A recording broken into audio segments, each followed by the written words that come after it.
E ngā toro ana te aurere a te tini tuarea ki te manu whakataka pōkai o te arawa, kua riro tapu atu ki te pō ara kia Eru George. Ko ia ko te hea mana o mua o te pūmautanga o te arawa, te mana tiaki i ngā awa o te arawa, me te rūnanga o Ngāti Kiaroa, Ngāti Tuara.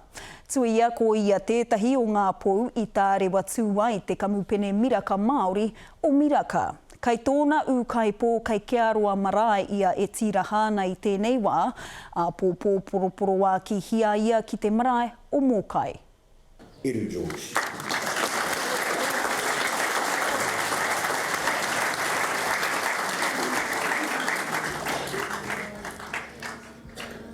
E taku ki hopa ngā rahu a tēnei te mihi atu.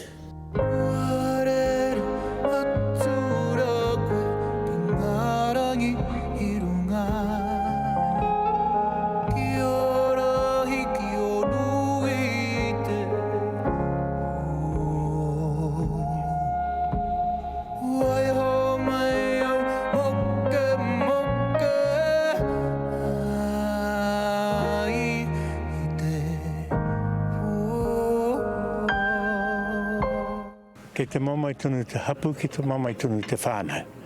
Ana, kua noho pauri tonu nei mātou, ana koe neona ki mātou e ata whakaaro noho ai, ki whakatakotau mai rā te tahi rāhui. Koe nā te whakaaro, ki whakatūngi atu te tahi wāhi, hei mau i ngā wai, kia kororau e pēnei anō ki te ahu.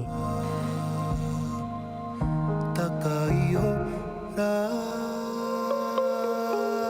Hei oranga mā te iwi, ana kia kite atu nei, kia riro anō ki ne hiko mō ngā whare ka whakatūtua haere nei mātou i runga i te whenua.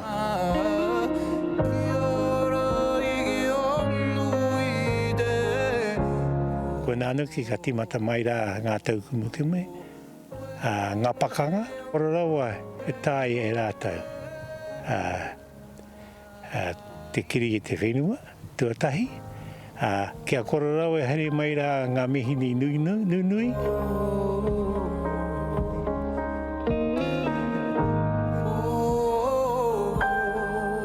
Ana, wena anu ki mā te whaiwhai hari nei taua huarai. Ana anu ki te mapi. Ana anu ki ngā korore pāna ki te rāwahanga, ki te rāwahanga.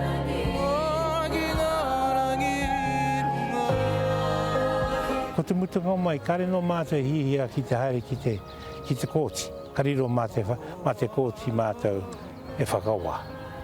Ko te hihia kia kōrero kanuhi ki te kanu.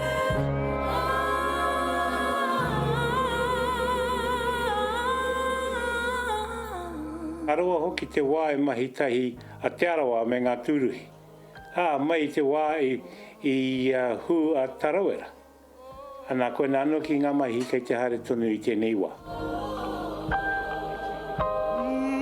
Engari e tahi o ngā mahi, hei piki no atu i ngā pūtea o tō mātou kamupene, tō mātou Pākihi, kai te kororo tonu nei mātou mō tauataki.